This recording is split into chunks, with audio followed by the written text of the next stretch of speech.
नमस्कार दोस्तों, विद्यादीप में आपका स्वागत है। आज हम उत्तर प्रदेश होमगार्ड और उत्तर प्रदेश पुलिस परीक्षा के लिए अति महत्वपूर्ण टॉपिक इंटरनल सिक्योरिटी यानी कि आंतरिक सुरक्षा से संबंधित 100 अति महत्वपूर्ण एमसीक्यू क्वेश्चन को करेंगे। ये एमसीक्यू क्वेश्चन मैंने कहाँ से लिए हैं? तो रोजगार विद अंकित पब्लिकेशन की जो अंकित सर की बुक है, 50 क्वेश्चन तो उससे लिए हैं, और जो एग्जाम्पल पब्लिकेशन की बुक में जो इंटरनल सिक्योरिटी टॉपिक दिया गया है 50 एमसीक्यू क्वेश्चन वहाँ से लिए। चलिए तो स्टार्ट करते हैं। भारत में आंतरिक सुरक्षा का मुख्य दायित्व किस मंत्रालय का है? तो याद रखना है, भारत में आंतरिक सुरक्षा का मुख्य दायित्व किस मंत्रालय का है? तो इसका सही आंसर है गृह मंत्रालय। कुछ इंपॉर्टेंट पॉइंट देखते हैं। आंतरिक सुरक्षा का अर्थ देश की अंदर शांति और कानून व्यवस्था बनाए रखना है। दंगे, आतंकवाद, नक्सलवाद, साइबर अपराध जैसी समस्याएं आंतरिक सुरक्षा के अंतर्गत आती हैं। इन सभी विषयों की जिम्मेदारी केंद्र सरकार के गृह मंत्रालय के पास है। तो आंतरिक सुरक्षा की जिम्मेदारी किसके पास है? गृह मंत्रालय के पास है। गृह मंत्रालय पुलिस व्यवस्था और केंद्रीय अर्धसैनिक बलों के माध्यम से जो आंतरिक सुरक्षा का काम करती है या करवाती है, कह सकते हैं। अगला क्वेश्चन है कि राष्ट्रीय जांच एजेंसी का गठन किस आतंकी हमले के बाद किया गया था? तो जो राष्ट्रीय जांच एजेंसी है NIA, नेशनल इन्वेस्टिगेशन एजेंसी, इसका जो गठन किया गया था जो 2008 में मुंबई हमला हुआ था उसके बाद किया गया था। तो 2008 के मुंबई हमलों के बाद आपको याद रखना है कि 2008 में जो मुंबई हमले हुए थे उसके बाद NIA का गठन हुआ था। इसका उद्देश्य क्या था? NIA के गठन का उद्देश्य क्या था? तो आतंकवाद से जुड़े मामलों की जांच करना। आतंकवाद से जुड़े मामलों की जांच करना। NIA पूरे देश में मामलों की जांच कर सकती है। यह एजेंसी सीधे केंद्र सरकार के अधीन काम करती है। किसके अधीन काम करती है? तो केंद्र सरकार के अधीन काम करती है। अगला क्वेश्चन है कि उत्तर प्रदेश का कौन सा क्षेत्र नक्सलवाद से सर्वाधिक प्रभावित है? तो दोस्तों हमें याद रखना है कि उत्तर प्रदेश के केवल 2 ही जिले हैं जहां पे थोड़ा बहुत नक्सलवाद है, और वह जिले हैं जो छत्तीसगढ़ से लगे हुए हैं। कौन कौन से? तो सोनभद्र और मिर्जापुर, पूर्वांचल के जिले। नक्सलवाद को वामपंथी उग्रवाद भी कहते हैं। आपको याद रखना है कि नक्सलवाद का दूसरा नाम क्या है? वामपंथी उग्रवाद। यह समस्या अधिकतर जंगल और पहाड़ी के क्षेत्रों में देखने को मिलती है। अब आप सोचेंगे कि जंगल और पहाड़ी के क्षेत्र में क्यों देखने को मिलती है नक्सलवाद की समस्या, मैदानी क्षेत्रों में क्यों नहीं मिलती है? क्योंकि यदि मैदानी क्षेत्र में उन्हें छिपने को कुछ नहीं मिलेगा तो हमारी जो पुलिस है, हमारे जो अर्धसैनिक बल हैं, वो उन्हें मार डालेंगे। इस वजह से जो नक्सली हैं वो ज़्यादातर कहाँ रहते हैं? तो जंगल और पहाड़ी क्षेत्र में, जहाँ उन्हें छिपने का स्थान मिल जाए। आगे देखते हैं, उत्तर प्रदेश में नक्सली गतिविधियाँ सीमित क्षेत्रों तक ही हैं। सोनभद्र और मिर्जापुर छत्तीसगढ़ की सीमा से सटे हुए क्षेत्र हैं, इसी कारण यहाँ पे नक्सलवाद पाया जाता है। अगला क्वेश्चन है कि भारत नेपाल सीमा जो पूरी तरह खुली है की सुरक्षा किस बल की जिम्मे है? तो दोस्तों भारत नेपाल सीमा और भारत भूटान सीमा, इसकी जिम्मेदारी है SSB की। SSB का फुल फॉर्म होता है सशस्त्र सीमा बल। सशस्त्र सीमा बल ये किस किस की सुरक्षा देखती है? तो भारत भूटान की और भारत नेपाल की। आगे देखते हैं दोस्तों, यह भी आप समझ लो एक बार में कि भारत में जो जितने भी अर्धसैनिक बल हैं, 7 टोटल अर्धसैनिक बल हैं, सातों के सातों गृह मंत्रालय के अधीन काम करते हैं। तो हमारा जो SSB है यह भी किसके अधीन काम करेगा? तो गृह मंत्रालय के अधीन काम करेगा। अगला क्वेश्चन है UAPA यानी कि अनलॉफुल एक्टिविटीज प्रिवेंशन एक्ट का उद्देश्य क्या है? तो अनलॉफुल एक्टिविटीज प्रिवेंशन एक्ट का उद्देश्य है संगठित अपराध को रोकना और आतंकवादी गतिविधियों को रोकना। यानी कि इसका ऑप्शन हो जाएगा C, A और B दोनों। संगठित अपराध को रोकना और आतंकवादी गतिविधियों को रोकना। कुछ अन्य इंपॉर्टेंट पॉइंट देखते हैं। UAPA एक महत्वपूर्ण राष्ट्रीय सुरक्षा से जुड़ा कानून है। इसका उद्देश्य देश की अखंडता और संप्रभुता की रक्षा करना है। यह आतंकवादी गतिविधियों और संगठनों पर रोक लगाने के लिए बनाया गया है। इस कानून के तहत आतंकी संगठनों पर प्रतिबंध लगाया जा सकता है। अगला क्वेश्चन है कि ब्लैक कैट कमांडो किसे कहा जाता है? तो दोस्तों ब्लैक कैट कमांडो कहा जाता है NSG को। क्यों? क्योंकि इनकी जो ड्रेस होती है पूरी की पूरी ब्लैक होती है। ये दूर से देखने पर एकदम ड्रेस ब्लैक होने की वजह से ब्लैक दिखती है, इस वजह से इनको ब्लैक कैट कमांडो कहा जाता है। तो ब्लैक कैट कमांडो किसे कहा जाता है? NSG को कहा जाता है। NSG का गठन 1984 में किया गया था। कब किया गया था? 1984 में। इसका मुख्य कार्य आतंकवाद, बंधक मुक्त और विशेष ऑपरेशन है। यानी कि जब भी कोई आतंकवादी घटना होती है तो आतंकवादियों से सीधे मुकाबला करने का जो काम होता है वो किसका होता है? NSG वालों का, NSG कमांडो का। और यदि किसी को बंधक बना लिया आतंकवादी ने तो उनको छुड़ाने का भी काम किसका है? NSG का। इसके अलावा जो हमारी Z+ सिक्योरिटी होती है, जो जनरली जो राज्यों के मुख्यमंत्री होते हैं उन्हें भी दी जाती है, तो उसमें जो कमांडो होते हैं वो भी NSG कमांडो और उनके साथ साथ CRPF कमांडो भी रहते हैं। अगला क्वेश्चन है कि उत्तर प्रदेश पुलिस की आतंकवाद निरोधक इकाई का क्या नाम है। तो उत्तर प्रदेश पुलिस की जो आतंकवाद निरोधक इकाई है उसको बोलते हैं ATS, anti terrorist squad. Anti terrorist squad जो उत्तर प्रदेश ATS है, इसका गठन किया गया था 2007 में। आपको ये भी याद रखना है, इसका गठन कब किया गया था, तो 2007 में इसका गठन किया गया था। ATS का मुख्य कार्य आतंकवाद से जुड़ी खुफिया जानकारी एकत्रित करना। यह उत्तर प्रदेश पुलिस की एक विशेष इकाई है। राज्य स्तर पर आतंकी गतिविधियों की जांच ATS करती है। दोस्तों आपको यह भी याद रखना है कि ATS केवल उत्तर प्रदेश में नहीं है, ATS आपकी कई राज्यों में है, महाराष्ट्र में भी है, बिहार में भी है और भी कई राज्यों में है। और जो महाराष्ट्र ATS है इसका गठन सबसे पहले हुआ था। कब हुआ था, तो 1990 में। इसके बाद 2007 में UP ATS का गठन हुआ। हवाला क्या है, तो हवाला अवैध तरीके से धन का हस्तांतरण। हवाला किसे कहते हैं, अवैध तरीके से धन का हस्तांतरण। दोस्तों आप सोचोगे कि अवैध तरीके से धन के हस्तांतरण का क्या मतलब है, तो जैसे कि मान लो कि अमेरिका में किसी व्यक्ति के पास पैसा है, उसे भारत भिजवाना चाह रहा है, तो दो तरीके हैं, या तो वो बैंक के माध्यम से भिजवा दे जो कि वैध तरीका है, अगर वह दूसरा तरीका ही है, अगर वो अवैध तरीका से भिजवाना चाहता है तो हवाला के माध्यम से भिजवाते हैं। हवाला के माध्यम से कैसे, जो अमेरिका में हवाला एजेंट होगा वो इंडिया में बैठे अपने किसी संपर्क वाले हवाला एजेंट से संपर्क करेगा। अमेरिका में जिस व्यक्ति को पैसे भिजवाने होंगे वह अपने पैसे किसको दे देगा, अमेरिका में बैठे हुए हवाला एजेंट को। और इंडिया में इंडिया का जो हवाला एजेंट है वह इंडिया में जैसे पैसे भेजने होते हैं उसे दे देगा, बदले में कुछ कमीशन ले लेगा। तो हवाला एक अनौपचारिक धन हस्तांतरण प्रणाली है। अनौपचारिक मतलब अवैध धन हस्तांतरण प्रणाली है। इसमें पैसा बिना बैंकिंग प्रणाली के एक स्थान से दूसरे स्थान पर भेजा जाता है। यह प्रक्रिया अवैध मानी जाती है। हवाला का उपयोग काले धन और आतंक वित्त पोषण में भी किया जाता है। अगला क्वेश्चन है, साइबर आतंकवाद के लिए IT एक्ट 2000 की कौन सी धारा लागू होती है। तो साइबर आतंकवाद के लिए IT एक्ट 2000 की धारा 66F लागू होती है। कौन सी लागू होती है, 66F। IT एक्ट 2000 साइबर अपराधों से संबंधित कानून है। धारा 66F विशेष रूप से साइबर आतंकवाद से संबंधित है। यह धारा राष्ट्रीय सुरक्षा को नुकसान पहुंचाने वाले साइबर अपराधों पर लागू होती है। अगला क्वेश्चन है कि भारत की विदेशी खुफिया एजेंसी कौन सी है। तो देखो भारत की दो खुफिया एजेंसी हैं, एक तो विदेशी और एक देसी। देसी मतलब जो देश में काम करती है। तो भारत की जो विदेशी खुफिया एजेंसी है, जो एक्सटर्नल इंटेलिजेंस एजेंसी है वो है रॉ, और जो इंटरनल इंटेलिजेंस एजेंसी है वो है IB। तो रॉ का फुल फॉर्म होता है रिसर्च एंड एनालिसिस विंग। ये कैसी एजेंसी है, यह एक्सटर्नल खुफिया एजेंसी यानी कि विदेशी खुफिया एजेंसी है। इसका गठन कब हुआ था, तो 1968 में किया गया था। और जो IB है, IB कैसी है, इंटरनल खुफिया एजेंसी। ठीक है। अगला क्वेश्चन है कि ऑपरेशन ग्रीन हंट का संबंध किससे है। तो ऑपरेशन ग्रीन हंट का संबंध है नक्सलवाद के खिलाफ कार्रवाई से। ऑपरेशन ग्रीन हंट किसके खिलाफ चलाया गया था, तो नक्सलवाद के खिलाफ चलाया गया था। कब चलाया गया था, तो 2009 में चलाया गया था। कब चलाया गया था, 2009 में चलाया गया था। याद रखना है हमें कि ऑपरेशन ग्रीन हंट कब चलाया गया था, तो 2009 में। किसके खिलाफ, तो नक्सलियों के खिलाफ चलाया था। जो नक्सल प्रभावित क्षेत्र है वहाँ पे हमारे जो पैरामिलिट्री फोर्स हैं और राज्य सरकार ने मिलकर चलाया था। अगला क्वेश्चन है कि भारत में आंतरिक खुफिया जानकारी जुटाने वाली एजेंसी कौन सी है। इंटरनल इंटेलिजेंस एजेंसी, तो हमने अभी पढ़ा है कि इंटरनल इंटेलिजेंस एजेंसी है IB, और एक्सटर्नल कौन सी थी, रॉ। तो IB का पूरा नाम है इंटेलिजेंस ब्यूरो। यह भारत की इंटरनल खुफिया एजेंसी है। देश के अंदर की सुरक्षा सूचना एकत्रित करना इसका कार्य है। आतंकवाद, उग्रवाद और आंतरिक खतरे IB के प्रमुख विषय हैं।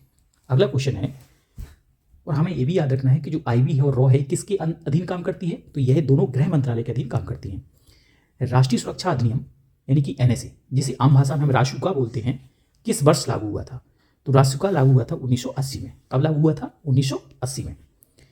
कुछ अन्य इंपॉर्टेंट पॉइंट देखते हैं कि राष्ट्रीय सुरक्षा अधिनियम यानी कि रासुका या NSA यह 1980 में लागू हुआ था। इसका उद्देश्य है राष्ट्रीय सुरक्षा बनाए रखना। इसके तहत संदिग्ध व्यक्ति को बिना मुकदमा के हिरासत में लिया जा सकता है। किसी भी संदिग्ध व्यक्ति को बिना मुकदमा चलाए हिरासत में लिया जा सकता है। कोबरा बटालियन किस केंद्रीय बल का हिस्सा है। कोबरा जो बटालियन है ये किस केंद्रीय बल का हिस्सा है, तो इसका सही आंसर है CRPF का हिस्सा है। दोस्तों CRPF की 3 बटालियन है, स्पेशल बटालियन। एक तो है कोबरा बटालियन, एक है आपका रैपिड एक्शन फोर्स यानी कि RAF, और तीसरी है महिला बटालियन। जो कोबरा बटालियन है, कोबरा बटालियन मुख्य रूप से काम करती है आपकी उग्रवाद प्रभावित क्षेत्रों में यानी कि नक्सल प्रभावित क्षेत्रों में। जो आपकी आरएएफ है, रैपिड एक्शन फोर्स, यह काम करती है दंगा नियंत्रण क्षेत्रों में, दंगा या भीड़ को नियंत्रित करने के लिए। और जो महिला बटालियन है वो महिलाओं से जुड़े जो मामले होते हैं उनको सॉल्व करने के लिए काम करती है। कोबरा, कोबरा का फुल फॉर्म है commando battalion for resolute action, resolute action. यह सीआरपीएफ की विशेष इकाई है। कोबरा बटालियन नक्सल विरोधी अभियानों में तैनात है। इसे जंगल युद्ध में विशेष प्रशिक्षण दिया जाता है। मैंने बताया कोबरा नक्सल विरोधी अभियानों में काम करती है। जो आरएएफ है ये दंगा नियंत्रण क्षेत्रों में काम करती है। तो जो महिला बटालियन है महिला से संबंधित मामलों को निपटाती है। अगला क्वेश्चन है कि स्लीपर सेल का संबंध किससे है? तो स्लीपर सेल का संबंध किससे है? तो आतंकवादी गुप्त समूह से। आतंकवादी गुप्त समूह का मतलब क्या है? मतलब ऐसे समूह या ऐसे व्यक्ति जो निष्क्रिय रूप में सामान्य व्यक्ति की तरह काम करते हैं। जैसे मान लो एक कोई भी पता चला कि आपके स्कूल में कोई छात्र पढ़ता है, आपको कभी लगेगा ही नहीं कि वह आतंकवादी ग्रुप से जुड़ा है, लेकिन जब भी उसको आदेश मिलेगा वह अपना काम कर देगा। अगला कुछ इंपॉर्टेंट पॉइंट देखते हैं। स्लीपर सेल ऐसे आतंकवादी समूह होते हैं जो सामान्य जीवन जीते हैं, ये लंबे समय तक निष्क्रिय रहते हैं और आदेश मिलने पर सक्रिय हो जाते हैं। लंबे समय तक निष्क्रिय रहते हैं और आदेश मिलने पर सक्रिय होते हैं। इनका उद्देश्य अचानक हमला करना होता है। इन्हें पहचानना सुरक्षा एजेंसियों के लिए कठिन होता है। अगला क्वेश्चन है कि मनी लॉन्ड्रिंग को रोकने के लिए भारत में कौन सा अधिनियम है? मनी लॉन्ड्रिंग को रोकने के लिए भारत में कौन सा अधिनियम है? तो इसका सही आंसर है PMLA, prevention of money laundering act. Prevention of money laundering act, PMLA यानी कि prevention of money laundering act. धन शोधन निवारण अधिनियम जो कि 2002 में लागू हुआ था। धन शोधन निवारण अधिनियम 2002 इसका नाम है और ये लागू हुआ था 2005 से। कब से लागू हुआ था? 2005 से। यह अधिनियम काले धन और अवैध पैसे को रोकने के लिए बनाया गया है। मनी लॉन्ड्रिंग से जुड़े मामलों की जांच इसी कानून के तहत करती है। और प्रवर्तन निदेशालय यानी कि ईडी इस कानून को लागू करने वाली प्रमुख एजेंसी है। ईडी किस कानून के तहत काम करती है या मुकदमा दायर करती है? तो वो है prevention of money laundering act, PLMA। अगला क्वेश्चन है कि लोन वुल्फ अटैक का क्या अर्थ है? लोन वुल्फ अटैक का क्या अर्थ है? तो लोन वुल्फ अटैक का मतलब है कि किसी एक व्यक्ति द्वारा किसी समूह पर आतंकी हमला करना। देखो यह क्या होता है लोन वुल्फ? लोन वुल्फ एक ऐसा व्यक्ति होता है जो किसी भी आतंकवादी संगठन से या नक्सलवादी संगठन से जुड़ा नहीं रहता है। यह जो भी प्लानिंग करता है वो स्वयं करता है और स्वयं ही अटैक कर देता है। जैसे मान लो कि मोहन राम का कोई व्यक्ति है, उसे किसी भी आतंकवादी संगठन से कोई मतलब नहीं है, उसके मन में अचानक से मान लो हिंदू धर्म के प्रति नफरत पैदा हो गई, तो उसने क्या किया, खुद ही प्लानिंग की और खुद ही कोई ब्लास्ट कर दिया, कोई नुकसान पहुंचा दिया। तो ऐसे व्यक्ति को बोलते हैं लोन वुल्फ, और उसके द्वारा किए गए अटैक को बोलते हैं lone wolf attack. Lone wolf attack में हमला एक अकेला व्यक्ति करता है। ऐसा व्यक्ति किसी बड़े आतंकवादी संगठन से सीधा नहीं जुड़ा होता। इस तरह के हमले को पहचानना कठिन होता है। आधुनिक आतंकवाद में लोन वुल्फ अटैक बढ़ रहे हैं। अगला क्वेश्चन है ईडी प्रवर्तन निदेशालय का मुख्य कार्य क्या है? तो इसका सही आंसर है आर्थिक अपराध और मनी लॉन्ड्रिंग की जांच करना। आर्थिक अपराध यानी कि यदि किसी व्यक्ति के पास लगता है कि बहुत ज़्यादा बेईमानी से बहुत ज़्यादा पैसा कमा लिया है अवैध तरीके से, तो उसकी भी जांच कर सकता है। मनी लॉन्ड्रिंग यानी कि पैसे की धुलाई, यानी कि अवैध पैसे को वैध बनाया जा रहा है और ईडी को अगर सूचना मिल गई तो उसकी भी जांच कर सकती है। ईडी का फुल फॉर्म होता है इन्फोर्समेंट डायरेक्टोरेट। इन्फोर्समेंट डायरेक्टोरेट यह आर्थिक अपराधों और मनी लॉन्ड्रिंग की जांच करती है। ईडी दो कानूनों के तहत काम करती है, एक PMLA prevention of money laundering act 2002 और दूसरा है फेमा यानी कि फॉरेन एक्सचेंज मैनेजमेंट एक्ट, विदेशी मुद्रा प्रबंधन अधिनियम के तहत और धन शोधन निवारण अधिनियम के तहत ईडी क्या करती है, कार्रवाई करती है। अगला क्वेश्चन है कि भारत में वर्तमान राष्ट्रीय सुरक्षा सलाहकार NSA का क्या कार्य है? तो NSA का कार्य है प्रधानमंत्री को सुरक्षा मुद्दों पर सलाह देना। जो NSA हैं, अभी वर्तमान में NSA कौन है? श्री अजीत डोभाल हैं, जो 2014 से बराबर अभी भी अपने पद पर बने हुए हैं। जो NSA हैं, NSA क्या काम करता है? तो यह प्रधानमंत्री के अधीन रहकर सुरक्षा से जुड़े मामलों पर प्रधानमंत्री को सलाह देता है। अगला क्वेश्चन है कि गोल्डन क्रीसेंट और गोल्डन ट्रायंगल किससे संबंधित है? तो ये दोनों के दोनों हैं अफीम उत्पादक और अफीम तस्करी वाले क्षेत्र हैं। कौन से हैं? अफीम और मादक पदार्थों की तस्करी वाले जो क्षेत्र हैं वही उन्हीं को नाम दिया गया है दोनों। तो आप यहाँ पे ध्यान से समझो, गोल्डन क्रीसेंट, क्रीसेंट मतलब होता है अर्धचंद्राकार आकृति। तो आप देख रहे हैं भारत के पश्चिम में एक अर्धचंद्राकार आकृति है जो 3 देशों के पहाड़ों से घिरी हुई है, ईरान, अफगानिस्तान और पाकिस्तान। इस क्षेत्र में बहुत ज़्यादा क्या होता है, दुनिया का सबसे ज़्यादा अफीम का उत्पादन होता है। तो ईरान, अफगानिस्तान और पाकिस्तान की पहाड़ियों से घिरा दुनिया का सबसे बड़ा जो अफीम उत्पादक क्षेत्र है उसी का नाम है गोल्डन क्रीसेंट। और गोल्डन ट्रायंगल कहाँ है, तो भारत के पूर्व में, यानी कि म्यांमार, लाओस और थाईलैंड से घिरा या थाईलैंड का त्रिभुजाकार क्षेत्र, तीनों देशों का कुछ कुछ हिस्सा है और एक त्रिकोणीय आकृति बनाता है। तो गोल्डन ट्रायंगल क्या है, म्यांमार, लाओस और थाईलैंड का त्रिभुजाकार, दुनिया का सेकंड सबसे बड़ा अफीम उत्पादक क्षेत्र। तो आपको याद रखना है कि गोल्डन क्रीसेंट दुनिया का सबसे बड़ा अफीम उत्पादक क्षेत्र है, जो गोल्डन ट्रायंगल है दुनिया का दूसरा सबसे बड़ा अफीम उत्पादक क्षेत्र है। तो चूंकि यहाँ पे अफीम का ज़्यादा उत्पादक होता है तो यहाँ से अफीम की क्या होती है, वो मादक पदार्थों की तस्करी भी होती है। तो ये दोनों क्षेत्र अफीम उत्पादन और मादक पदार्थों की तस्करी के लिए विख्यात हैं। अगला क्वेश्चन है कि 26/11 मुंबई हमले में जिंदा पकड़े गए आतंकी का क्या नाम है।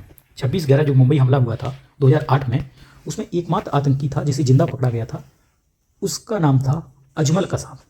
क्या नाम था, अजमल कसाब। और बाद में इसे फांसी की सज़ा दी गई थी। तो हमें याद रखना है कि जो 26 नवंबर को हुआ था, 26 नवंबर 2008 में हुआ था, इसमें टोटल 264 लोग मारे गए थे। और ये जिस आतंकवादी ग्रुप ने किया था उसका नाम है लश्कर-ए-तैयबा, जो कि पाकिस्तान का आतंकवादी ग्रुप है। और इसमें कसाब जिंदा पकड़ा गया था, अजमल कसाब, जिसे बाद में मुकदमा चला गया था और फांसी की सज़ा दे दी गई थी। अगला क्वेश्चन है कि Uttar Pradesh STF special task force का गठन मुख्य रूप से किसके खात्मे के लिए किया गया था। तो एसटीएफ का जो गठन है वह संगठित अपराध और संगठित माफियाओं को खत्म करने के लिए किया गया था। और सही बात बताऊं तो जो एसटीएफ का गठन हुआ था वो तत्कालीन मुख्यमंत्री श्री कल्याण सिंह राजपूत ने किया था। और उस समय का एक बहुत ही बड़ा माफिया था श्री प्रकाश शुक्ला, जिसने कि मुख्यमंत्री को मारने की सुपारी ले ली थी। उसी के खात्मे के लिए एसटीएफ का गठन किया गया था। किसको खात्मे के लिए, तो श्री प्रकाश शुक्ला जो एक बहुत बड़ा माफिया था, उसी के खात्मे के लिए एसटीएफ का गठन किया गया था। किसके द्वारा किया गया था, कौन थे मुख्यमंत्री, तो कल्याण सिंह राजपूत। कब किया गया था गठन, 1998 में। तो एसटीएफ का गठन संगठित अपराध और माफिया नेटवर्क पर नियंत्रण के लिए किया गया था। इसका मुख्य उद्देश्य अपराधियों पर त्वरित और प्रभावी कार्रवाई करना है। एसटीएफ उत्तर प्रदेश पुलिस की विशेष इकाई है, जैसे कि अभी पढ़ा था अपने एटीएस, उसी प्रकार से एक दूसरी इकाई है एसटीएफ स्पेशल टास्क फोर्स। गंभीर अपराधों की जांच और कार्रवाई एसटीएफ करती है। अगला क्वेश्चन है कि सीसीटीएनएस का पूर्ण रूप क्या है। तो सही आंसर है crime and criminal tracking network system. Crime and criminal tracking network system. थानों में जो इन्वेस्टिगेशन होती हैं, जो भी आपका कोई केस हुआ है तो उसकी जो इन्वेस्टिगेशन होती है, विवेचना होती है, तो विवेचना जिस सॉफ्टवेयर में अपलोड की जाती हैं उसी का नाम है सीसीटीएनएस। जब हम लोग थाने में थे तो जो भी विवेचना करते थे वो इसी सॉफ्टवेयर पर करते थे, सीसीटीएनएस पर, ठीक है ना। तो सीसीटीएनएस एक राष्ट्रीय स्तर की मिशन मोड परियोजना है। इसका उद्देश्य देश के सभी पुलिस थानों को एक नेटवर्क से जोड़कर अपराध और अपराधियों की जानकारी को डिजिटल और एकत्रित तरीके से प्रबंधित करना है। आंतरिक सुरक्षा को मजबूत करने में सीसीटीएनएस सहायक है। तो इसका उद्देश्य क्या है, देश के सभी पुलिस थानों को एक नेटवर्क से जोड़कर अपराध और अपराधियों की जानकारी को डिजिटल और एकत्रित तरीके से प्रबंधित करना। अगला क्वेश्चन है कि भारत में साइबर सुरक्षा की नोडल एजेंसी कौन सी है। भारत में साइबर सुरक्षा की जो नोडल एजेंसी है वो है सर्ट-इन। कौन सी है, सर्ट-इन। तो सर्ट-इन का पूरा नाम है computer emergency response team in India. Computer emergency response team in India. यह साइबर सुरक्षा से जुड़ी नोडल एजेंसी है। साइबर हमलों पर चेतावनी और प्रतिक्रिया देना इसका प्रमुख काम है। यह इलेक्ट्रॉनिक्स आईटी मंत्रालय के अधीन काम करती है। इलेक्ट्रॉनिक्स एवं आईटी मंत्रालय के अधीन काम करती है। अगला क्वेश्चन है कि रेड कॉरिडोर का संबंध किस समस्या से है। तो जो रेड कॉरिडोर है इसका संबंध है नक्सलवाद से। अब भाई रेड कॉरिडोर क्या होता है, तो भारत का वह क्षेत्र जहां पर नक्सलवाद की समस्या है उस क्षेत्र को बोला जाता है रेड कॉरिडोर। देखो यहाँ पे मैंने मैप में दिखाया है कि जो ये रेड कलर से जो दिखाया है यही है भारत का रेड कॉरिडोर, जहाँ जहाँ पर नक्सलवाद की समस्या है। अब सबसे ज़्यादा प्रभावित जिले कौन से हैं? तो छत्तीसगढ़ हुआ, झारखंड हुआ, उड़ीसा हुआ, यहाँ पे नक्सलवाद की समस्या ज़्यादा है। थोड़ा बहुत कर्नाटक में, आंध्र प्रदेश में, तेलंगाना में, बिहार में, पश्चिम बंगाल यहाँ भी है, लेकिन जो सर्वाधिक प्रभावित क्षेत्र हैं वो छत्तीसगढ़, झारखंड, उड़ीसा ही है। एमपी के भी 3 जिले नक्सल प्रभावित हैं, यूपी के भी 2 जिले नक्सल प्रभावित थे जैसे सोनभद्र और मिर्जापुर। तो रेड कॉरिडोर नक्सल प्रभावित क्षेत्रों को कहा जाता है। किसे कहा जाता है? नक्सल प्रभावित क्षेत्रों को कहा जाता है। यह क्षेत्र मध्य और पूर्वी भारत में फैले हैं। देख सकते हैं आप, ये मध्य भारत हो गया, पूर्वी भारत में है। यहाँ वामपंथी उग्रवाद की समस्या अधिक है। वामपंथी उग्रवाद कुछ अलग नहीं है, ये नक्सलवाद का ही दूसरा नाम है, वामपंथी उग्रवाद। सरकार द्वारा इन क्षेत्रों में विशेष सुरक्षा अभियान चलाए जाते हैं। अगला क्वेश्चन है कि निम्नलिखित में से कौन सा अर्धसैनिक बल पैरामिलिट्री फोर्स नहीं है? निम्नलिखित में से कौन सा अर्धसैनिक बल नहीं है? तो देखो, सीआरपीएफ तो अर्धसैनिक बल है, असम राइफल भी है, बीएसएफ भी है, इंडियन नेवी, जो इंडियन नेवी हुआ, इंडियन आर्मी हुआ, एयरफोर्स हुई, ये अर्धसैनिक बल नहीं है। भारत में टोटल 7 अर्धसैनिक बल हैं। कितने अर्धसैनिक बल हैं? तो हमें याद रखना है, टोटल 7 अर्धसैनिक बल हैं। कौन कौन से? तो BSF, CRPF, CISF, ITBP, SSB, Assam rifle और एनएसजी, ये 7 अर्धसैनिक बल हैं। अब इसमें हमें क्या याद रखना है कि इन 7 अर्धसैनिक बलों में से जो 5 अर्धसैनिक बल हैं ये हमारे बॉर्डर पर काम करते हैं। कहाँ काम करते हैं? बॉर्डर पर ड्यूटी करते हैं। जैसे कि बीएसएफ है, तो ये जो भारत पाकिस्तान बॉर्डर है वहाँ ड्यूटी करता है, या भारत अफगानिस्तान बॉर्डर है वहाँ पे भी ड्यूटी करता है। तो जो आईटीबीपी है ये भारत चीन बॉर्डर पर ड्यूटी करती है। भारत चीन बॉर्डर, जहाँ जहाँ भारत और चीन का बॉर्डर शेयर करता है वहाँ पे कौन ड्यूटी करती है? तो आईटीबीपी। इसके बाद एसएसबी कहाँ ड्यूटी करती है? तो भारत नेपाल और भारत भूटान बॉर्डर पर एसएसबी ड्यूटी करती है। असम राइफल, तो जो हमारा म्यांमार के साथ बॉर्डर है वहाँ पे कौन ड्यूटी करता है? तो असम राइफल ड्यूटी करता है। इसके बाद भाई सीआईएसएफ, तो औद्योगिक सुरक्षा, जितने भी बड़े बड़े औद्योगिक संस्थान हैं, जो एयरपोर्ट हैं, मेट्रो स्टेशन हैं, वहाँ पे कौन सुरक्षा देती है? तो सीआईएसएफ। और जो आंतरिक सुरक्षा की जिम्मेदारी है वो है सीआरपीएफ। आंतरिक सुरक्षा का मतलब है जो हमारे उग्रवाद प्रभावित क्षेत्र हैं, यानी कि नक्सल प्रभावित क्षेत्र हैं, और यदि कहीं पे दंगा अंगा हो गया तो उसको नियंत्रित करने की जिम्मेदारी किसकी है? सीआरपीएफ की।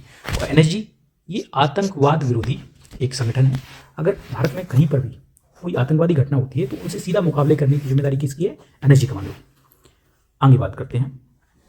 तो अर्धसैनिक बल आंतरिक सुरक्षा में महत्वपूर्ण भूमिका निभाते हैं। वर्तमान में कुल 7 अर्धसैनिक बल हैं। कितने अर्धसैनिक बल हैं? तो कुल 7 अर्धसैनिक बल हैं। ये बल गृह मंत्रालय, सातों के साथ किस मंत्रालय के अधीन काम करते हैं? तो गृह मंत्रालय के अधीन काम करते हैं। और सीमा और आंतरिक सुरक्षा दोनों में इसकी तैनाती होती है। तो मैंने जैसे आपको बताया कि जो 5 अर्धसैनिक बल हैं या तो सीमा पर ड्यूटी करते हैं, जो एक अर्धसैनिक बल है सीआईएसएफ, या औद्योगिक सुरक्षा, एयरपोर्ट, मेट्रो स्टेशन, ये सब देखता है। और जो सीआरपीएफ है, सीआरपीएफ यह उग्रवाद प्रभावित क्षेत्र और दंगा प्रभावित क्षेत्रों में ड्यूटी करती है। अगला क्वेश्चन है कि फिशिंग क्या है? अगला क्वेश्चन है कि फिशिंग क्या है, किस प्रकार का अपराध है? तो फिशिंग एक साइबर अपराध है। फिशिंग क्या है? एक साइबर अपराध है। कैसे? तो फिशिंग में लोगों से धोखे से व्यक्तिगत जानकारी ली जाती है। फिशिंग में क्या होता है कि धोखे से किसी व्यक्ति से व्यक्तिगत जानकारी ली जाती है। यह अपराध इंटरनेट और ईमेल के माध्यम से किया जाता है। बैंकिंग और ऑनलाइन फ्रॉड में फिशिंग का अधिक उपयोग होता है। यह साइबर अपराध की श्रेणी में आता है। जो फिशिंग है वो कौन से किस प्रकार का अपराध है? साइबर अपराध है। अगला क्वेश्चन है कि जाली भारतीय मुद्रा यानी कि फेक इंडियन करेंसी का प्रकार किस प्रकार का खतरा है? तो भैया करेंसी संबंधित तो आर्थिक खतरा है। कैसा खतरा है? आर्थिक खतरा है। तो नकली भारतीय मुद्रा note, fake Indian currency note, इसका अर्थ है नकली भारतीय मुद्रा नोट। ये सीधे देश की अर्थव्यवस्था को नुकसान पहुंचाता है। नकली नोटों से महंगाई और वित्तीय अस्थिरता बढ़ती है। अब आप सोच रहे हैं कि महंगाई कैसे बढ़ती है? तो दोस्त, आपके पास मान लो कि 5,000 रुपये हैं और 5,000 कहीं से नकली नोट आ गए। आपके पास टोटल कितने हो गए? 10,000 हो गए। अब 10,000 हो गए तो आप तुरंत क्या करेंगे? मार्केट पहुंच जाएंगे। तो जब मार्केट पहुंच जाएंगे तो दुकानदार की जो वस्तु पहले नहीं बिक रही थी, आप खरीदने के लिए पहुंच गए, तो वही वस्तु को वो महंगा बेचने लगेगा, यानी कि महंगाई क्या हो जाएगी? बढ़ जाएगी। फेक इंडियन करेंसी नोट का उपयोग आतंकवाद और अवैध गतिविधियों में होता है। कहाँ होता है? तो आतंकवाद और अवैध गतिविधियों में होता है। इसलिए फेक इंडियन करेंसी नोट को आर्थिक सुरक्षा के लिए बड़ा खतरा माना गया है। अगला क्वेश्चन है कि नेशनल इंटेलिजेंस ग्रिड यानी कि नेट ग्रिड का उद्देश्य क्या है? तो खुफिया एजेंसियों के डेटाबेस को एकत्रित करना। क्या है इसका उद्देश्य? खुफिया एजेंसियों के डेटाबेस को एकत्रित करना। खुफिया एजेंसी कौन कौन सी हैं?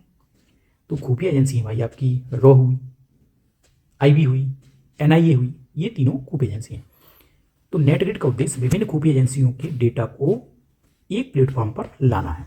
जैसा CCTNS था, देश के जितने भी थाने हैं उनके डेटा को एक ही नेटवर्क से जोड़ता था। उसी प्रकार से नेटग्रिड है, ये जो देश की तीनों खुफिया एजेंसी हैं उनका डेटा को एक ही प्लेटफॉर्म पर लाना, ये नेटग्रिड का उद्देश्य है। इससे क्या होगा, इससे आतंकवाद और संगठित अपराधों से निपटने में मदद मिलती है। यह आंतरिक सुरक्षा को मजबूत करने की तकनीकी व्यवस्था है। नेटग्रिड से जांच एजेंसियों को तेजी से जानकारी मिलती है। अगला क्वेश्चन है कि नक्सलवाद की शुरुआत भारत के किस स्थान से मानी जाती है। तो दोस्तों, नक्सलवाद की शुरुआत मानी जाती है पश्चिम बंगाल के नक्सलवाड़ी गांव से। कहां से मानी जाती है? तो पश्चिम बंगाल के नक्सलवाड़ी गांव से। यहाँ पे एक आंदोलन हुआ था, किस किस के बीच में? तो जमींदारों और जो भूमिहीन किसान थे उनके बीच में। जो भूमिहीन किसान थे उनके नेता थे चारू मजूमदार और कानू सान्याल। चारू मजूमदार और कानू सान्याल। तो आपसे पूछा जा सकता है कि नक्सलवाद की शुरुआत किन नेताओं ने की थी? ये नक्सलवाद की शुरुआत में शुरुआती नेता कौन थे? तो चारू मजूमदार और कानू सान्याल। और इसकी शुरुआत कहां से हुई थी? तो पश्चिम बंगाल के नक्सलवाड़ी गांव से। ठीक है। अगला क्वेश्चन है कि RAF यानी कि रैपिड एक्शन फोर्स का विशेष कार्य क्या है। तो दोस्तों, जो रैपिड एक्शन फोर्स है RAF, ये CRPF की एक यूनिट है। मैंने आपको पहले भी बताया था कि CRPF की 3 विशेष यूनिट हैं। एक तो है RAF, एक है कोबरा और एक है महिला कमांडो, महिला बटालियन। तो RAF जो काम करती है उसका मेन काम है दंगा नियंत्रण का, और जो कोबरा है उसका है उग्रवाद प्रभावित क्षेत्रों में ड्यूटी करना, यानी कि जो नक्सलवाद प्रभावित क्षेत्र है वहां पर ड्यूटी करना। अगला क्वेश्चन है, इंपॉर्टेंट पॉइंट है, RAF को विशेष रूप से दंगा नियंत्रण क्षेत्र के लिए बनाया गया है। किसके लिए बनाया गया है? दंगा नियंत्रण क्षेत्र के लिए। यह किसकी यूनिट है? तो CRPF की विशेष यूनिट है। सांप्रदायिक तनाव और हिंसा के समय RAF की तैनाती की जाती है। RAF को भीड़ नियंत्रण का विशेष प्रशिक्षण दिया जाता है। किसका? भीड़ नियंत्रण का। अगला क्वेश्चन है कि इनमें से कौन सा संगठन भारत में प्रतिबंधित है। तो भारत में प्रतिबंधित है सिमी। कौन सा संगठन है? सिमी। सिमी का फुल फॉर्म होता है student Islamic movement of India. Student Islamic movement of India. और इस संगठन को, क्योंकि यह संगठन उग्रवादी गतिविधियों से जुड़ा था, इसी वजह से इसे 2001 में प्रतिबंधित कर दिया गया था। कब प्रतिबंधित कर दिया गया था? 2001 में। राष्ट्रीय सुरक्षा के कारण, राष्ट्रीय सुरक्षा के मद्देनजर इसको 2001 में प्रतिबंधित कर दिया गया था। अगला क्वेश्चन है कि लश्कर-ए-तैयबा किस देश का आतंकवादी संगठन है। तो जो लश्कर-ए-तैयबा है ये पाकिस्तान का आतंकवादी संगठन है। और आपको 2008 के मुंबई हमले तो याद ही होगा, 26/11, यह इसी आतंकवादी संगठन ने किया था। तो लश्कर-ए-तैयबा एक आतंकवादी संगठन है। कहाँ का? पाकिस्तान का। यह संगठन भारत में कई आतंकवादी हमले में जुड़ा है। भारत सरकार ने इसे प्रतिबंधित संगठन घोषित किया है। अगला क्वेश्चन है कि इंटरपोल का मुख्यालय कहाँ है। तो फ्रांस में एक शहर है लियोन। तो लियोन में ही इसका मुख्यालय है। इंटरपोल अंतर्राष्ट्रीय पुलिस का मुख्यालय कहाँ है? तो फ्रांस के लियोन में है। इंटरपोल एक अंतर्राष्ट्रीय पुलिस संगठन है। इंटरपोल एक अंतर्राष्ट्रीय पुलिस संगठन है। इसका जो मुख्यालय है वो फ्रांस के लियोन शहर में है। यह देशों के बीच अपराधियों की जानकारी को साझा करता है। आतंकवाद, मानव तस्करी और साइबर अपराधों में इसकी भूमिका महत्वपूर्ण है। अगला क्वेश्चन है कि डार्क वेब क्या है। डार्क वेब क्या है? तो इंटरनेट का वह हिस्सा जो सामान्य सर्च इंजन से छिपा होता है। देखो, जैसे कि हम सामान्य इंटरनेट किसी भी, जैसे गूगल हुआ, गूगल से सर्च कर सकते हैं, लेकिन जो डार्क वेब वाला इंटरनेट है इसे हम सामान्य ब्राउजर से एक्सेस नहीं कर सकते। इसके लिए एक विशेष सॉफ्टवेयर की जरूरत होती है, TOR। ठीक है ना। और जो डार्क वेब है, डार्क वेब में जो इंटरनेट यूज होता है उसका सामान्यतः प्रयोग अवैध गतिविधियों में किया जाता है। ऐसा नहीं कह सकते कि पूरी तरह से, लेकिन अधिकांशतः उपयोग अवैध गतिविधियों में किया जाता है। साइबर अपराध और आतंकवाद वित्त पोषण में इसका प्रयोग होता है। आप ये जो ग्राफ देख रहे हैं, ये जो चित्र देख रहे हैं, इस चित्र में का मतलब ये है कि जितना भी इंटरनेट है उसका जो बी वाला हिस्सा है ये किसके द्वारा प्रयोग किया जा रहा है? ये डार्क वेब के माध्यम से यूज हो रहा है। और जो अन्य जो हम सब लोग यूज करते हैं सामान्य तौर पर वो ही है। यानी कि जो डार्क वेब के माध्यम से जो इंटरनेट यूज हो रहा है वो बहुत ज़्यादा, यानी कि लगभग 70 से 80% जो इंटरनेट है वह डार्क वेब के माध्यम से ही यूज हो रहा है।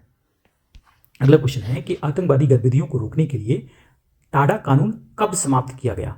तो इसका सही आंसर है 1995। टाडा को कब समाप्त किया गया था? 1995 में। आपको टाडा का फुल फॉर्म पता होना चाहिए। तो टाडा का मतलब है terrorist and disruptive activities act. Terrorist and disruptive activities act, यानी कि आतंकवादी और विध्वंसक गतिविधियां रोकथाम अधिनियम। आतंकवादी और विध्वंसक गतिविधियां रोकथाम अधिनियम। यह आतंकवादी यह आतंकवाद रोकने के लिए बनाया गया था। किसके लिए बनाया गया था? तो आतंकवाद को रोकने के लिए बनाया गया था। बाद में आरोप लगे कि इसका बहुत ज़्यादा दुरुपयोग हो रहा है, ऐसे आरोप लगे, जिसकी वजह से 1995 में इसे समाप्त कर दिया गया। किसको? टाडा को 1995 में समाप्त कर दिया गया। अगला क्वेश्चन है कि पीपल्स बार ग्रुप किस विचारधारा से संबंधित है?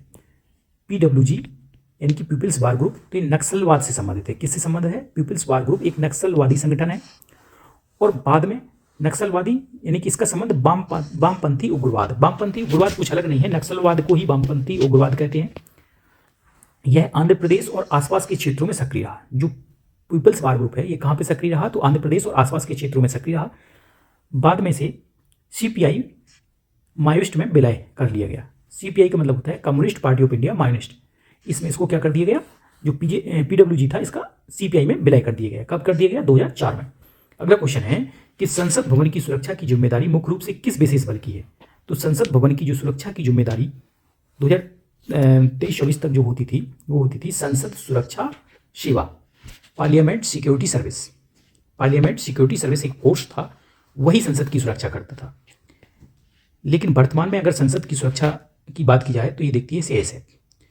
दिल्ली पुलिस और CRPF भी हेल्प करती है, लेकिन मेन रूप से वर्तमान में जो सुरक्षा की जिम्मेदारी है वो किसकी है? CISF की। और पहले किसकी थी? तो PSS का मतलब पार्लियामेंट सिक्योरिटी सर्विस यानी कि संसद सुरक्षा सेवा। अभी कौन देखती है? तो CISF। अगला क्वेश्चन है कि उत्तर प्रदेश के किस जिले में पुलिस फॉरेंसिक यूनिवर्सिटी बन रही है? पुलिस फॉरेंसिक यूनिवर्सिटी तो ये बन रही है भाई लखनऊ में। कहाँ बन रही है? लखनऊ में। इसका उद्देश्य क्या है? तो पुलिस प्रशिक्षण और फॉरेंसिक शिक्षा को मजबूत करना। पुलिस प्रशिक्षण फॉरेंसिक शिक्षा को मजबूत करना। अब दोस्तों ये फॉरेंसिक शिक्षा क्या है? मतलब अगर आपको कहीं पे भी साक्ष्य एकत्रित करना है तो साक्ष्य को एकत्रित करते समय क्या क्या सावधानी बरतनी है। पता चला कि पहले से ही साक्ष्य कंटामिनेटेड हो गए, बेकार हो गए, कंटामिनेट दूषित हो गए। अब जब दूषित साक्ष्यों को आप भेजोगे तो रिजल्ट भी दूषित ही आएंगे, सही नहीं आएंगे। अब आगे इससे जांच प्रक्रिया को वैज्ञानिक बनाया जाएगा। यह आंतरिक सुरक्षा व्यवस्था को मजबूत करने में सहायक होगी। अगला क्वेश्चन है कि बोटनेट शब्द का संबंध किससे है? बोटनेट शब्द का संबंध किससे है? तो बोटनेट शब्द का संबंध है साइबर हमले से। किससे है? साइबर हमले से। तो बोटनेट संक्रमित कंप्यूटरों और डिवाइसों का एक नेटवर्क होता है। संक्रमित कंप्यूटरों और डिवाइसों का एक नेटवर्क होता है। इसका उपयोग बड़े पैमाने पर साइबर हमले के लिए किया जाता है। DDoS जैसे हमलों में बोटनेट का प्रयोग किया गया था। यह साइबर सुरक्षा के लिए गंभीर खतरा है। अगला क्वेश्चन है कि जीरो टॉलरेंस नीति का संबंध किससे है? तो जीरो टॉलरेंस नीति का संबंध है भ्रष्टाचार एवं अपराध आतंकवाद के प्रति। जीरो टॉलरेंस का मतलब होता है कि छोटी सी भी भूल हो को भी माफ नहीं करना। यदि आपने कानून का उल्लंघन किया है तो आपको क्षमा नहीं किया जाएगा, भले ही आपने छोटी सी भूल क्यों ना की हो। जीरो टॉलरेंस नीति का अर्थ है कि किसी नियम के उल्लंघन पर किसी भी प्रकार की ढील ना देना, चाहे कितना भी छोटा अपराध हो। यह नीति भ्रष्टाचार और अपराध के विरुद्ध अपनाई जाती है। आतंकवाद के खिलाफ यह नीति लागू की जाती है। सरकारें कड़ी कार्रवाई के लिए इस नीति का प्रयोग करती है। उत्तर प्रदेश गवर्नमेंट में योगी महाराज जी तो बार बार प्रयोग करते हैं शब्द का जीरो टॉलरेंस। जीरो टॉलरेंस तो आप समझ सकते हैं क्या होता है। भारत में VIP सुरक्षा का Z+ श्रेणी सुरक्षा कौन प्रदान करता है? भारत में जो VIP लोग हैं उनको Z+ सिक्योरिटी कौन सा फोर्स प्रदान करता है? तो Z+ सिक्योरिटी ये जो भारत के विशेष व्यक्ति हैं और जो भारत के CM हैं, राज्यपाल हैं, इन लोगों को प्रदान की जाती है। और Z+ श्रेणी में जो फोर्स होते हैं वो होते हैं NSG और CRPF कमांडो। NSG कमांडो और CRPF कमांडो। तो हमें याद रखना है कि Z+ श्रेणी सुरक्षा VIP सुरक्षा होती है। इसमें NSG और CRPF के प्रशिक्षित कमांडो होते हैं। यह सुरक्षा अत्यंत संवेदनशील व्यक्तियों को दी जाती है। किसे दी जाती है? तो अत्यंत संवेदनशील व्यक्तियों को। जो राज्यों के CM होते हैं उन्हें भी Z+ श्रेणी सुरक्षा दी जाती है। तो CM सिक्योरिटी में जो फोर्स रहता है वो कौन सा होता है? तो NSG और CRPF कमांडो। और PM की सिक्योरिटी में जो फोर्स होता है वो होते हैं SPG commando, special protection group. PM को सिक्योरिटी कौन देते हैं? तो SPG। और CM को सिक्योरिटी कौन देते हैं? तो NSG और CRPF कमांडो। ठीक है ना। SPG केवल 3 लोगों को सिक्योरिटी देती है, एक तो PM को, उनकी फैमिली को, और जो पूर्व PM हैं उनको। और जो CM को सिक्योरिटी देते हैं वो देते हैं NSG और CRPF कमांडो। और इन कमांडो का एक कोर्स होता है, इसके बाद ही वो CM सिक्योरिटी में ड्यूटी देते हैं। कोर्स का नाम है PSO, पर्सनल सिक्योरिटी ऑफिसर। अगला क्वेश्चन है, तटीय सुरक्षा के लिए कौन सा बल जिम्मेदार है? तो भारतीय तटरक्षक बल। तटीय सुरक्षा के लिए कौन सा बल जिम्मेदार है? तो भारतीय तटरक्षक बल। भारतीय तटरक्षक बल समुद्री सीमाओं की सुरक्षा करता है। तटीय क्षेत्रों में घुसपैठ रोकना इनका मुख्य कार्य है। यह रक्षा मंत्रालय के अधीन काम करता है। जो भारतीय तटरक्षक बल है, ये गृह मंत्रालय के अधीन नहीं, ये किसके अधीन काम करता है? रक्षा मंत्रालय के अधीन काम करता है।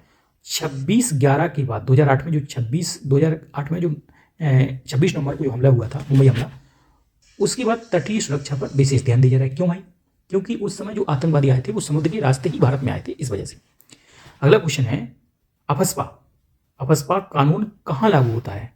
तो जो अफस्पा कानून है ये भारत के जो भी अशांत क्षेत्र हैं वहाँ पे लागू किया जाता है। यह जनरली अगर सामान्यतः देखा जाए तो जो पूर्वोत्तर के 7 सिस्टर हैं, असम हुआ, मेघालय हुआ, त्रिपुरा हुआ, आंध्र प्रदेश हुआ, यहाँ पर, और जो जम्मू कश्मीर वाला एरिया है यहाँ पर लागू होता है। तो जो अफस्पा है, अफस्पा का फुल फॉर्म है armed force special power act. यह कानून अशांत क्षेत्रों में लागू होता है। कहाँ लागू होता है? अशांत क्षेत्रों में।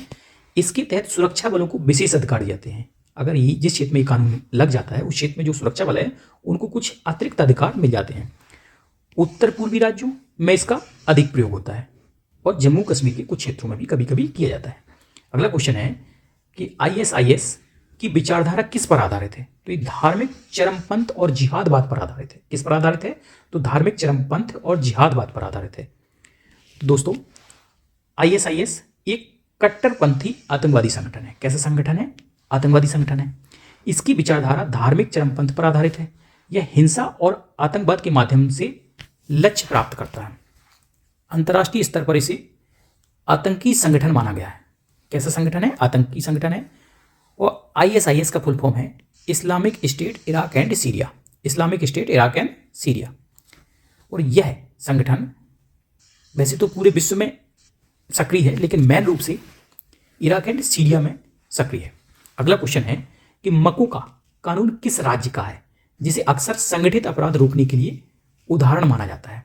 तो जो मकोका कानून है दोस्तों, यह महाराष्ट्र का कानून है। मकोका कानून कहाँ का है? महाराष्ट्र का। तो मकोका का जो पूर्ण रूप है वह है Maharashtra control of organised crime act.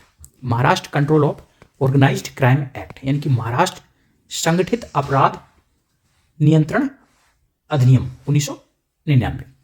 यह संगठित अपराध और माफियाओं पर नियंत्रण के लिए बनाया गया। यह कानून महाराष्ट्र राज्य में लागू है।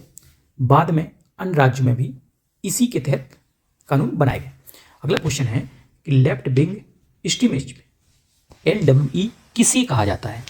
तो जो वामपंथी उग्रवाद है, यानी कि नक्सलवाद को ही लेफ्ट विंग एक्सट्रीमिज्म कहा जाता है। तो LWE का अर्थ है वामपंथी उग्रवाद। इसे नक्सलवाद भी कहा जाता है। तो हम नक्सलवाद कह दें या वामपंथी उग्रवाद कह दें या उग्रवाद कह दें या लेफ्ट विंग एक्सट्रीमिस्ट कह दें, एक ही बात है। और जो नक्सलवाद प्रभावित भारत का क्षेत्र है वो कौन सा क्षेत्र है? तो मध्य क्षेत्र और पूर्वी भारत का क्षेत्र। अगला क्वेश्चन है कि रैनसमवेयर क्या है? तो रैनसमवेयर एक फिरौती मांगने वाला मेलवेयर यानी कि वायरस है। फिरौती मांगने वाला वायरस से क्या मतलब है कि ये क्या करता है कि हमारे जो कंप्यूटर सिस्टम है उसको लॉक कर देगा और बदले में अनलॉक करने के लिए फिरौती मांगता है। तो रैनसमवेयर कंप्यूटर डेटा को लॉक कर देता है और डेटा खोलने के बदले फिरौती मांगता है। यह एक गंभीर साइबर अपराध है। हाल ही के वर्षों में इसके मामले बढ़े हैं। अगला क्वेश्चन है कि पुलवामा आतंकी हमला 2019 किस सुरक्षा बल के काफिले पर हुआ था? तो देखो, 2019 में जो पुलवामा हमला हुआ था यह CRPF central reserve police force पर किया गया था। ठीक है ना? तो इसमें हुआ क्या था? यह हमला हुआ था 14 फरवरी 2019 को। आपको याद रखना है, एक बड़ा आतंकवादी हमला है। इसमें 40 जवान शहीद हुए थे। इसमें क्या कि जो CRPF की टुकड़ी एक स्थान से दूसरे स्थान जा रही थी, तभी जैश ए मोहम्मद आतंकवादी संगठन का एक आत्मघाती हमलावर आदिल अहमद डार अपनी गाड़ी में बैठा हुआ था। उसमें बहुत ही ज़्यादा एक्सप्लोसिव था और उसने अपनी गाड़ी को CRPF के काफिले की गाड़ी से टकरा दिया, बस से टकरा दिया, जिससे विस्फोट हुआ और 40 जवान हमारे शहीद हुए। दोस्तों, अब हम एग्जाम्पल पब्लिकेशन की बुक में आंतरिक सुरक्षा टॉपिक में जो 50 MCQ क्वेश्चन दिए गए हैं हम उनको करेंगे। चूँकि ये ज़्यादातर वही क्वेश्चन है जो RW की बुक में है, अधिकांश क्वेश्चन रिपीट होंगे, तो हम थोड़ा सा स्पीड बढ़ाते हैं, जल्दी जल्दी करेंगे।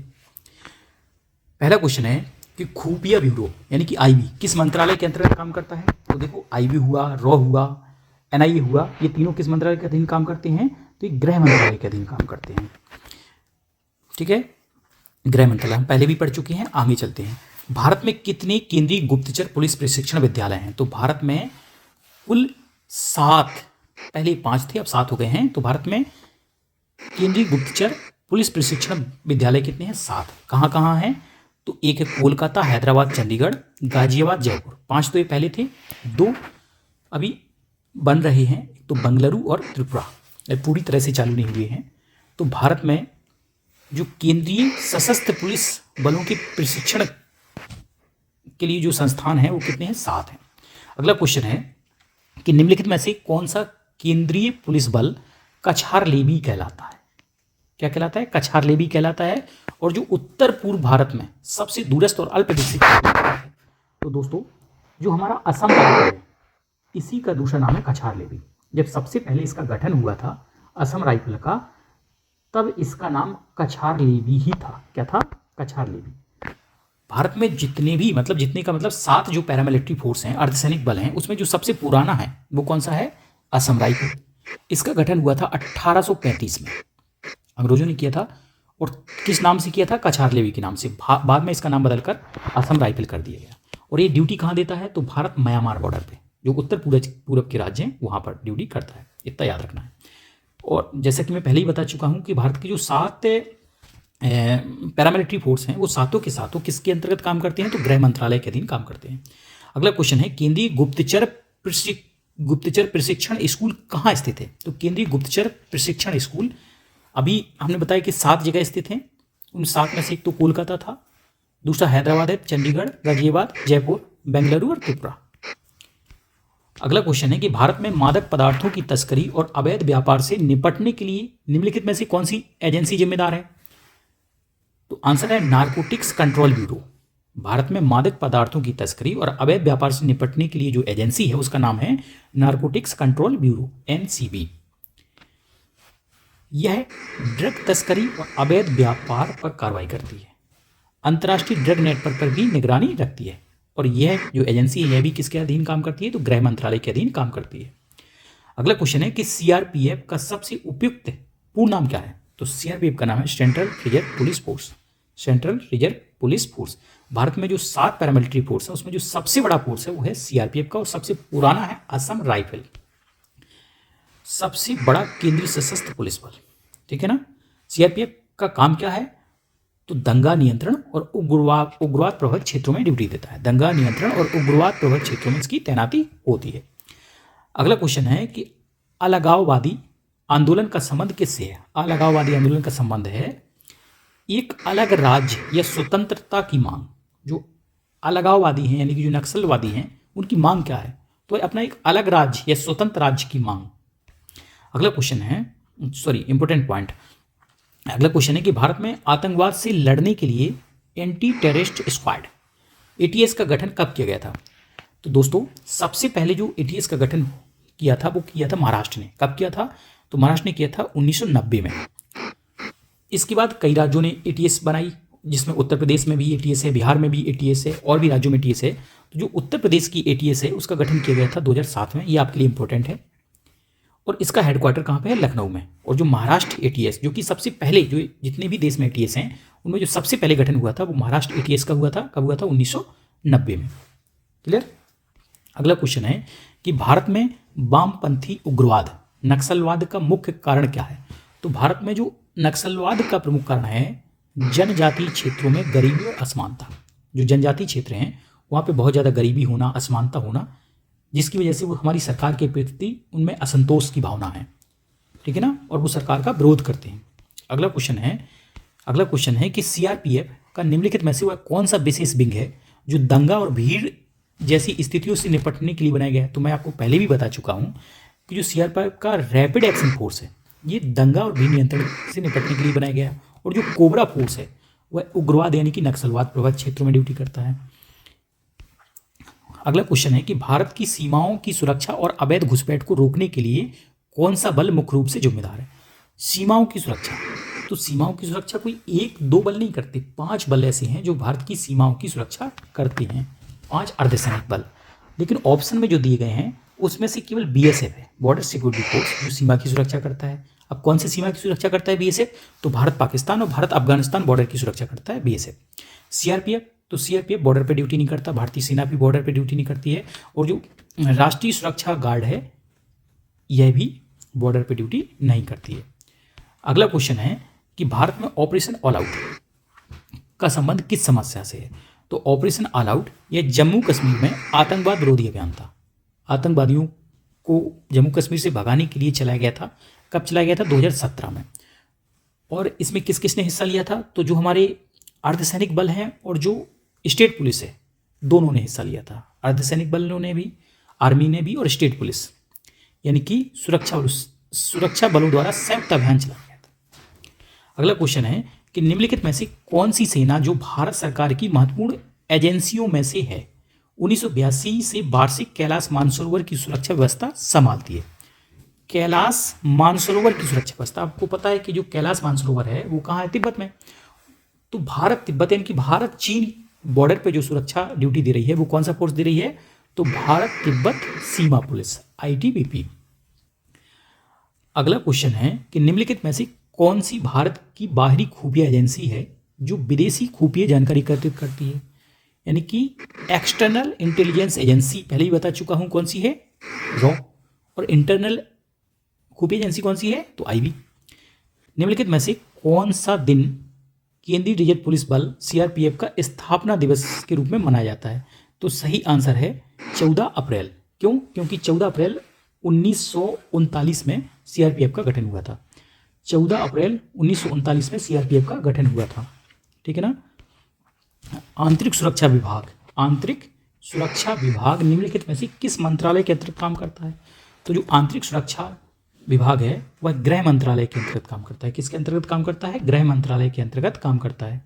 भारत की स्थल सेना मतलब थल सेना, नौसेना, जल और वायुसेना किस सूची के विषय हैं? तो यह संघ सूची में के अंतर्गत आती हैं। किसके अंतर्गत आती हैं? संघ सूची।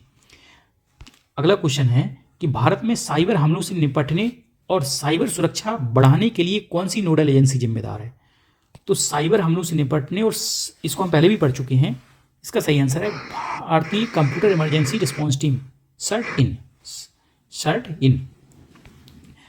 अगला क्वेश्चन है कि भारत के पूर्वोत्तर राज्यों में अशांति के लिए निम्नलिखित में से कौन सा कारक जिम्मेदार है? भारत के पूर्वोत्तर राज्यों में जो अशांति फैली हुई है उसका मेन कारण ये तीनों हैं। जनजातीय तनाव भी, पड़ोसी देशों से अवैध प्रवासन और ऐतिहासिक असंतोष की भावना, ये तीनों सही होंगे। अगला क्वेश्चन है कि सशस्त्र बल विशेष शक्तियां अधिनियम अपस्पा को भारत के किस क्षेत्र में लागू किया गया है? हम पहले भी पढ़ चुके हैं, अशांत क्षेत्र। अशांत क्षेत्र मतलब भारत के जो पूर्वोत्तर स्टेट हैं और जो जम्मू कश्मीर वाला क्षेत्र है वहां पर अपस्पा लागू है। अगला क्वेश्चन है कि भारत की समुद्री और तटीय सुरक्षा में कौन सा प्रमुख चुनौती शामिल नहीं है? भारत के समुद्री और तटीय सुरक्षा में कौन सी प्रमुख चुनौती शामिल नहीं है? तो दोस्तों समुद्री डकैती ये तो शामिल है, अवैध और अनियमित मछली पकड़ में यह भी शामिल है, तटीय आतंकवादी हमले यह भी शामिल है। तो इसका सही आंसर होगा तटीय कटाव। यह एक प्राकृतिक आपदा है, यह तटीय सुरक्षा की प्रमुख चुनौती नहीं है। सेकेंडरी चुनौती तो हम कह सकते हैं लेकिन प्रमुख चुनौती नहीं है। अगला क्वेश्चन है कि वर्तमान में सीआरपीएफ के महानिदेशक कौन है? तो दोस्तों ऑप्शन में से एक भी नहीं है। वर्तमान में जो सीआरपीएफ के महानिदेशक हैं वो हैं ज्ञानेंद्र प्रताप सिंह। कौन है? ज्ञानेंद्र प्रताप सिंह, जिन्होंने जनवरी 2025 में पदभार ग्रहण किया था और जो 30 नवंबर 2027 तक अपने पद पर रहेंगे। तो आपको केवल इतना याद रखना है कि सीआरपीएफ के महानिदेशक ज्ञानेंद्र प्रताप सिंह है वर्तमान में।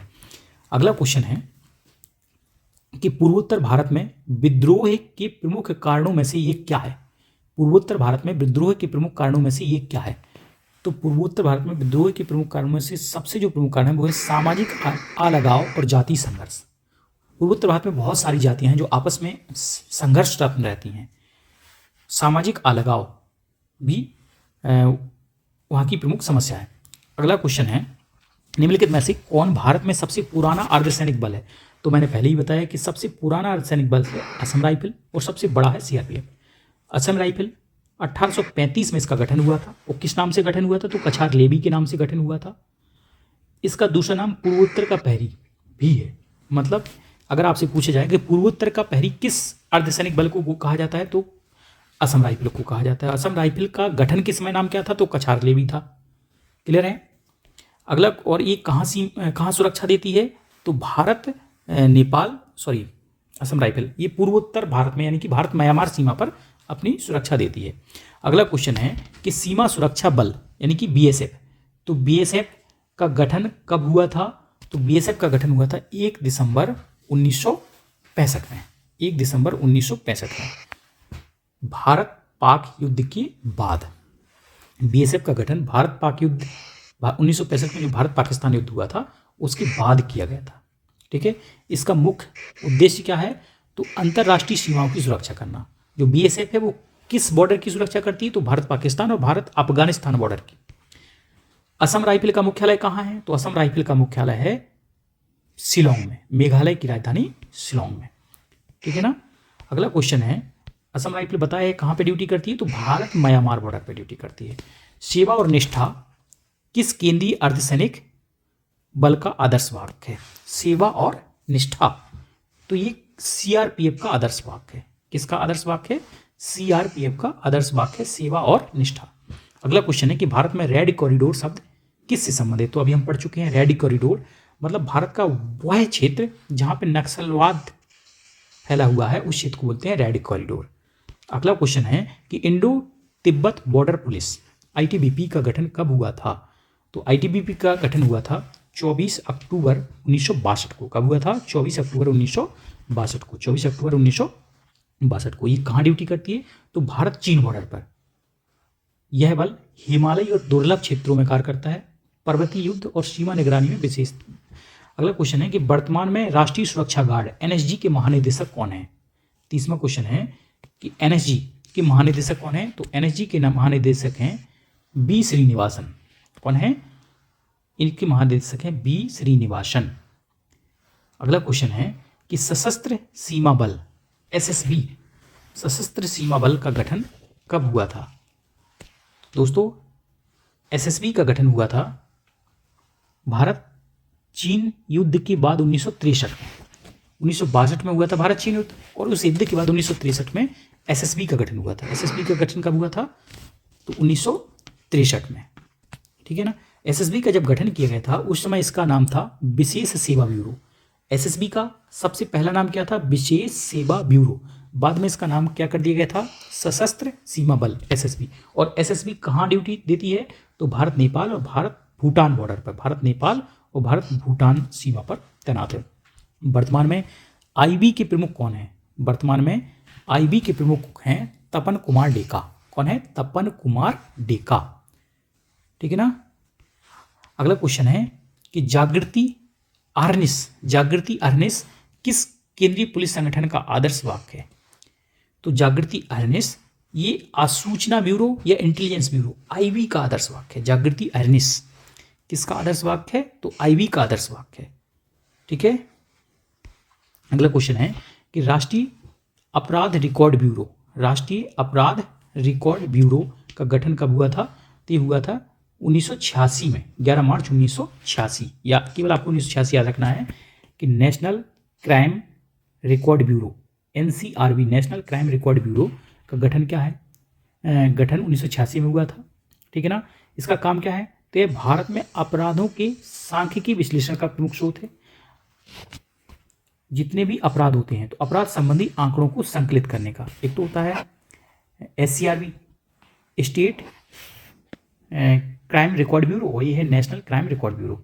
अगला क्वेश्चन है निम्नलिखित में से कौन सी संस्था की स्थापना भारत की आतंकवाद रोधी क्षमताओं का समर्थन करने के लिए की गई थी। निम्नलिखित में से कौन सी संस्था की स्थापना भारत की आतंकवाद रोधी क्षमताओं का समर्थन करने के लिए की गई थी, तो इसका सही आंसर है राष्ट्रीय खुफिया ग्रिड यानी कि नेट ग्रिड।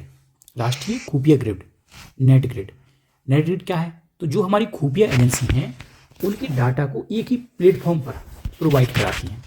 अगला क्वेश्चन है कि केंद्रीय रिजर्व पुलिस बल सीआरपीएफ की प्रथम जिम्मेदारी क्या है, तो देखो सीआरपीएफ बॉर्डर पर ड्यूटी नहीं करती। इसकी प्राथमिक जिम्मेदारी है आंतरिक सुरक्षा, दंगा नियंत्रण और उग्रवाद रोधी अभियान चलाना। अगला क्वेश्चन है कि भारत म्यांमार सीमा पर सुरक्षा की जिम्मेदारी किसकी है? तो भी मैं कई बार बता चुका हूं किसकी है, असम राइफल की। अगला क्वेश्चन है कि एक संस्था है जो खुफिया ब्यूरो, अनुसंधान एवं विश्लेषण विंग यानी कि रॉ, सेना, नौसेना, वायु सूचना की निदेशालयों से प्राप्त खुफिया जानकारी का विश्लेषण करती है। तो विभिन्न संस्थाओं से प्राप्त जो खुफिया जानकारी का विश्लेषण कौन सी संस्था करती है? राष्ट्रीय सुरक्षा समिति। कौन करती है? राष्ट्रीय सुरक्षा समिति, नेशनल सिक्योरिटी काउंसिल। राष्ट्रीय सुरक्षा समिति विभिन्न एजेंसियों से प्राप्त खुफिया जानकारी का विश्लेषण करती है। अगला क्वेश्चन है कि 1967 में किस घटना ने भारत में नक्सलवादी आंदोलन की शुरुआत को चिन्हित किया? तो हम पहले भी पढ़ चुके हैं। तो नक्सलवादी आंदोलन की शुरुआत हुई थी पश्चिम बंगाल के नक्सलवाड़ी गांव से, वहां पे एक किसान विद्रोह हुआ था। अगला क्वेश्चन है निम्नलिखित में से कौन सा बल लद्दाख में काराकोरम दर्रा और सियाचिन क्षेत्र में सुरक्षा प्रदान करता है? तो सही आंसर है आईटीबीपी, इंडो तिब्बत सीमा पुलिस। अगला क्वेश्चन है भारत में आतंकवाद से लड़ने के लिए एंटी टेररिज्म स्क्वाड एटीएस का गठन किस वर्ष किया गया था? तो दोस्तों हम पहले भी पढ़ चुके हैं कि एटीएस का गठन सर्वप्रथम किया था 1990 में महाराष्ट्र में, उत्तर प्रदेश में हुआ था 2007 में, और अन्य राज्यों में भी समय समय पर एटीएस का गठन होता रहा। भारत में आंतरिक सुरक्षा को मजबूत करने के लिए कौन सा कानून लागू किया गया है? तो आंतरिक सुरक्षा को मजबूत करने के लिए गैर कानूनी गतिविधियां रोकथाम अधिनियम यूएपीए 1967 में लागू किया गया था। अगला क्वेश्चन है राष्ट्रीय खुफिया ग्रिड नेट ग्रिड का उद्देश्य क्या है? तो अभी हमने जस्ट पढ़ा था, खुफिया एजेंसियों के डेटाबेस को एकत्रित करना। जो भी हमारी खुफिया एजेंसी हैं जैसे कि रॉ हुआ, आईबी हुआ, एनआईए हुआ, इनके डाटा को एक ही प्लेटफॉर्म पर प्रोवाइड कराना, ये नेट ग्रिड का उद्देश्य है। अगला क्वेश्चन है कि राष्ट्रीय जांच एजेंसी एनआईए का गठन कब किया गया था? तो एनआईए का गठन हुआ था मुंबई हमला, जो 2008 में मुंबई हमला हुआ था उसके बाद, मतलब 2008 ही में हुआ था। अगला क्वेश्चन है कि Islamic state of Iraq and Syria, ISIS का फुल फॉर्म होता है Islamic state Iraq and Syria की विचारधारा किस पर आधारित है? तो ये धार्मिक चरमपंथ और जिहादवाद पर आधारित है। किस पर आधारित है? तो धार्मिक चरमपंथ और जिहादवाद पर आधारित है। अगला क्वेश्चन है कि कौन सा राज्य नक्सलवाद प्रभावित नहीं है? तो देखो छत्तीसगढ़ तो सबसे ज़्यादा प्रभावित है, झारखंड भी बहुत ज़्यादा प्रभावित है, उड़ीसा भी प्रभावित है। इसमें जो गोवा है वो नक्सलवाद से प्रभावित नहीं है। अगला क्वेश्चन है कि आईएसआईएस है क्या है? एक तो एक अंतर्राष्ट्रीय आतंकवादी संगठन है। क्या है? एक अंतर्राष्ट्रीय आतंकवादी संगठन। इसका फुल फॉर्म है Islamic state Iraq and Syria. अगला क्वेश्चन है कि ब्रेन डाउन का अर्थ क्या है? ब्रेन ड्रेन का मतलब है कि कुशल मानव संसाधन का विदेश पलायन। मान लो कोई भारत का व्यक्ति बहुत पढ़ लिख कर कुशल हो गया और जब उसको फिर बाद में उसको लगने लगा कि भारत मेरे हिसाब से नहीं है, तो वो दूसरे देश में पलायन कर जाता है। तो इसी क्रिया को बोलते हैं ब्रेन ड्रेन, मतलब कुशल व्यक्ति का भारत छोड़कर दूसरे देश में चला जाना या देश छोड़कर दूसरे देश में चला जाना। तो कुशल मानव संसाधन का विदेश पलायन, इस प्रक्रिया को क्या बोलते हैं? Brain drain. अगला क्वेश्चन है कि सीमा सुरक्षा बल यानी कि बीएसएफ का स्थापना वर्ष कौन सा है? तो बीएसएफ बॉर्डर सिक्योरिटी फोर्स, इसकी स्थापना हुई थी 1965 में, भारत पाकिस्तान युद्ध के बाद।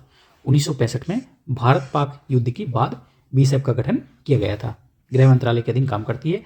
ड्यूटी कहाँ देती है? तो भारत पाकिस्तान और भारत अफगानिस्तान बॉर्डर पर। अगला क्वेश्चन है कि आतंकवाद से निपटने के लिए पुलिस में बनी नवीन इकाई का नाम क्या है? तो ये हम कई बार पढ़ चुके हैं। तो पुलिस में कौन सी आतंकवाद से निपटने के लिए कौन सी यूनिट बनी है? तो एंटी टेररिस्ट स्क्वाड एटीएस।